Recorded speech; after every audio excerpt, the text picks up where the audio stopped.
Yes, my friends, we're counting down the hours until the game against the Raiders. And man, I confess to you that I'm very confident we're going to win. If you also want that, comment like this: Go Eagles! Let's beat the Raiders. We're in the final stretch of the season, and that excites me. Now, let's get to some breaking news that has left many fans thinking. The Philadelphia Eagles have officially ruled out Lane Johnson once again. And with that comes a harsh reality that fans know very well. The team suffers a lot without him. This season alone, the Eagles have a record of 0-3 without their future Hall of Famer, the right tackle. Historically, since Lane Johnson was drafted by Chip Kelly in 2013, the team boasts a remarkable 66-67% winning percentage when he's on the field. Without him, that number plummets to just 36-37%. Johnson is still recovering from a Lisfranc injury that has kept him out for several weeks.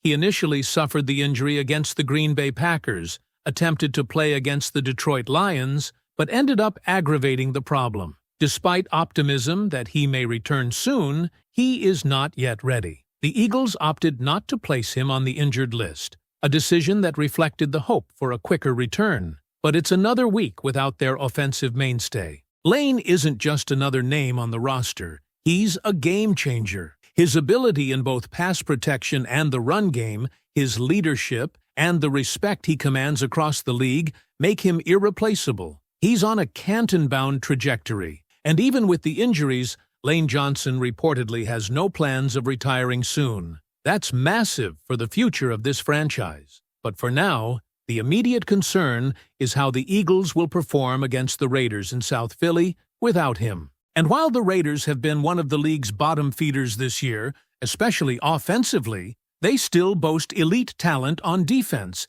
including Max Crosby. With Lane Johnson out, all eyes turned to his backup, Fred Johnson, who himself popped up on the injury report earlier this week. The good news? Fred was a full go in practice on Friday and will play. This game against Las Vegas is a must-win. The Eagles have lost 3 straight, including a gut-punch overtime loss to the Chargers, a disaster against Chicago where they gave up nearly 300 rushing yards, and the collapse in Dallas after blowing a 21-0 lead. Now, sitting at 8-5, they're still clinging to playoff hopes. The Cowboys are 9-4, and the magic number for the Eagles is 3, a combination of Eagles wins and Cowboys losses. There are only 4 games left. Every snap counts. The Raiders, led by Kenny Pickett, getting the start over Geno Smith, have been terrible offensively, but this won't be a cakewalk. Weather forecasts predict 20-degree temps,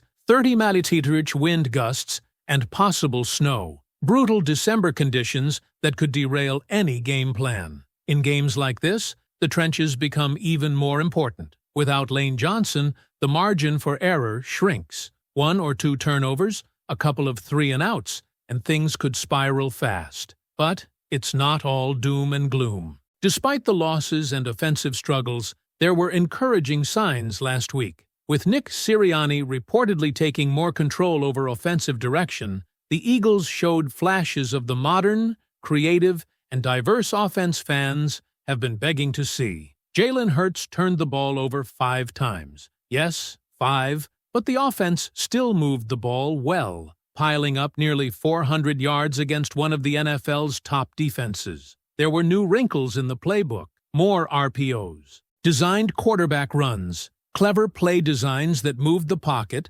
helped the offensive line, and put Hurts in a better position to succeed. One of the standout plays was a 52-yard run from Saquon Barkley, made possible by sharp blocking and creative scheming. This was the kind of innovation that's been missing all season. And finally, it looked like the Eagles were adjusting. Even analysts outside Philly took notice. Dan Orlovsky, often critical but fair, said he felt encouraged by the direction of the offense. Jason Kelce, a Philly icon, echoed those thoughts, praising the improved scheme and play design. That's not just blind optimism. That's respected football minds recognizing that if the Eagles can clean up the execution, eliminate penalties and turnovers, and double down on this evolving offensive identity, there's serious potential. But will the Eagles lean into that identity, Or will they get scared off by the turnovers and play it safe? That's the big question. Playing scared rarely wins football games,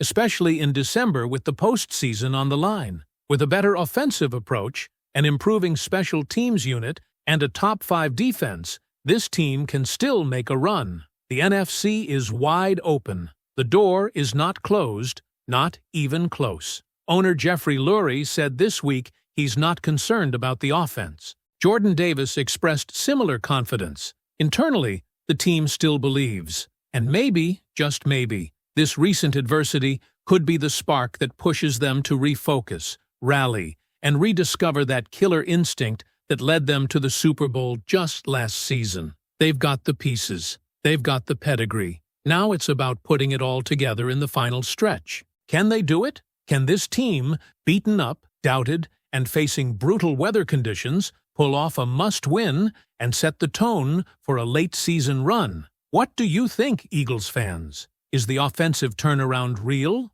or are we about to see more of the same?